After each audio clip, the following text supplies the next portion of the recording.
You're crouched by a fire. It's 50,000 years before anything you'd recognize as history. No phones, no inbox, just flames, smoke, and the animal instinct to stay close to the light. At some point, one of your ancestors sat downwind of that fire and breathed in something that changed how their brain felt. And instead of moving away, they leaned closer. That single decision might be the true beginning of smoking. Not tobacco, not cigarettes, not the guy outside your office who somehow always wants to talk. The very first time a human being inhaled something burning on purpose. And the strange part is this: smoking may not start with plants at all. It starts with fire itself. The oldest confirmed evidence of controlled fire use goes back roughly 1 million years to a site called Wonderwork Cave in South Africa. Archaeologists found burnt plant ash and charred bone deep inside the cave.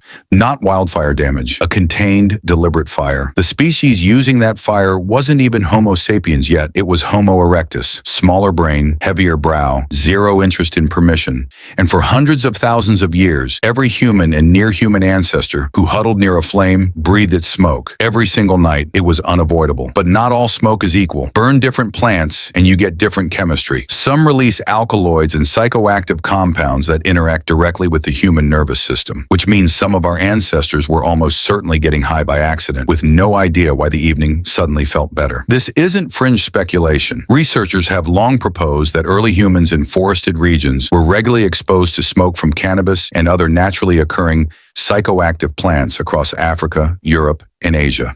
And your brain already has the hardware to respond. The endocannabinoid system didn't evolve because of cannabis. It regulates mood, memory, appetite. But when smoke from a burning cannabis plant first hit a human brainstem, the brain wasn't confused. It recognized the signal. That accident, repeated enough times, might be the true root of a multi-trillion-dollar industry, centuries of ritual and most religious traditions on Earth. History has a habit of starting in the most undignified ways possible. Now here's where the timeline gets careful. Accidental exposure and intentional cultivation are two very different claims, and the archaeology only confirms one of them clearly. The oldest direct evidence of intentional cannabis use comes from a burial site in the Pamir Mountains of Central Asia, dated to around 500 BC. Wooden braziers, superheated stones, and residue from high-potency cannabis placed deliberately in a tomb. That's 2,500 years ago. But ask yourself something. Does the absence of older evidence mean the behavior is younger? Or does it just mean the evidence didn't survive? Stone tools last for millions of years. A leather pouch of dried herbs does not. It dissolves back into the earth long before anyone with a trowel arrives. There's also the Herodotus problem. In the 5th century BC, the Greek historian described a nomadic people called the Scythians heating stones inside small tents, throwing hemp seeds onto them and inhaling the smoke while, in his words, howling with pleasure. For centuries, historians assumed he was exaggerating. Then archaeologists excavated Scythian burial mounds and found exactly what he described. Bronze braziers, heated stones, hemp residue. He wasn't embellishing anything. If anything, he undersold it. Now let's talk about tobacco, the plant most people actually associate with smoking. Tobacco is native to the Americas, completely unknown anywhere else on Earth until European contact in the late 15th century. When Columbus's expedition reached the Caribbean, his crew watched locals walking around with small glowing rolls of leaves, inhaling smoke and exhaling it through their noses. Within weeks, the sailors were trying it themselves. Of course they were. But tobacco use in the Americas is far older than 1492. Chemical residue in ancient pipes pushes the record back at least 3,500 years, with some researchers suspecting it could stretch past 10,000. And critically, it wasn't recreational, it was sacred. Tobacco carried prayers to the spirit world, sealed agreements between tribes, and passed blessings between people. A shaman blowing smoke wasn't taking a break. He was opening a channel. That reverence explains why, for thousands of years, this practice stayed disciplined and ritualized rather than casual. Then in 2019, researchers made a discovery in the Great Salt Lake Desert in Utah that reframed the entire timeline. A 12,000-year-old hearth containing concentrated seeds of wild tobacco arranged in a way that ruled out accident. No pottery, no pipes, just fire and intention, predating any known smoking artifact in the region by thousands of years, which raises an obvious question. If people in Utah were doing this 12,000 years ago, what were people in Africa, Asia, and Europe doing with their own local plants at the same time? Because because the drive to alter consciousness isn't an American phenomenon. It's a human one. In the 1980s, psychopharmacologist Ronald Siegel at UCLA proposed something called the intoxication hypothesis. His argument: across nearly every culture ever studied, humans have sought altered states through fermentation, smoke, mushrooms, and plant compounds, independently, repeatedly, and persistently. Siegel argued this isn't incidental. It might be a fourth biological drive, alongside hunger, thirst, and reproduction, and it isn't unique to humans either. Elephants deliberately seek out fermented marula fruit. Reindeer in Siberia eat Amanita muscaria mushrooms, and other reindeer then drink their urine because the psychoactive compounds pass through intact. If the desire to alter consciousness runs that deep across species, it's entirely reasonable that early humans were seeking out smoke long before pottery, before agriculture, before any tool we associate with smoking today. There's another layer to this that almost never comes up: smoking as medicine. The Ebers Papyrus, one of the oldest medical texts on Earth, dates to around 1550 BC in ancient Egypt. It describes inhaling smoke from heated herbs specifically to treat the throat and lungs. Centuries later, Hippocrates, the same physician doctors still take an oath in honor of, wrote about inhaling herbal vapors to treat respiratory disease. The logic wasn't unreasonable for its time. Smoke reaches the lungs directly, and if a plant has medicinal compounds, that's a genuinely efficient delivery method. We still use inhalation medicine today. Asthma inhalers, nebulizers. Only the burning part didn't survive the transition. Ancient Indian Ayurvedic medicine, over 3,000 years old, describes a formalized practice called dhumapana, or smoke drinking, using specific herbs for specific conditions. Not casual, not improvised. A structured medical system refined over centuries. And there's a social dimension too. Humans survive in groups, and shared ritual, including shared altered states, builds trust with a speed and depth that's difficult to replicate any other way. Modern neuroscience confirms this. Synchronized experience strengthens group bonds on a measurable level. So when ancient humans sat together breathing shared smoke, that wasn't purely recreational. It was social infrastructure, the kind that let a group face real danger together and still trust each other enough to survive it. Which brings us to the uncomfortable turn in this story. When tobacco crossed into Europe in the 16th century, it spread with alarming speed. Within decades, it went from exotic curiosity to continental obsession. By the 1900s, industrial cigarette manufacturing had made tobacco cheaper, more convenient, and dramatically more addictive than anything that came before. A practice indigenous communities had refined over thousands of years into something careful and sacred became, in the hands of industrial manufacturers, a mass consumer product within a few centuries. And through the 20th century, that industry spent decades suppressing its own internal research on cancer, engineering products for faster and stronger nicotine delivery, and marketing directly to teenagers. A shaman placing cannabis on heated stones and a tobacco executive approving a 1960s ad campaign both worked with smoke. That is where the similarity ends. So when did humans first start smoking? Honestly, we may never know precisely. The physical evidence takes us back roughly 12,000 years with real confidence, and considerably further with reasonable inference. But the underlying drive, the impulse to alter consciousness, to bond through shared ritual, to use smoke as medicine, is almost certainly older than any artifact we've dug up. It might be as old as the moment our ancestors first connected cause and effect. That happened before. Let me do it again. That isn't addiction, that's cognition. What we do know for certain is that by the time written history begins anywhere on Earth, in every region humans occupied, they had already found a way to put smoke into their lungs on purpose. The plants changed, the rituals changed, the purposes changed. The behavior itself was already ancient by the time anyone thought to write it down. There's something quietly remarkable in that. Across everything that separates you from your earliest ancestors, the fire, the smoke, and the breath remain an unbroken thread running back over 100,000 years. Egyptian physicians prescribing smoke for the lungs. Scythians howling with pleasure inside a hemp tent. A hunter 12,000 years ago in the Utah desert feeding wild tobacco into a hearth for reasons we can only guess at. So the next time you catch a whiff of wood smoke on a cold night, you're brushing up against something far older than you realize. You're not doing anything new. You're doing the oldest thing there is. You're breathing.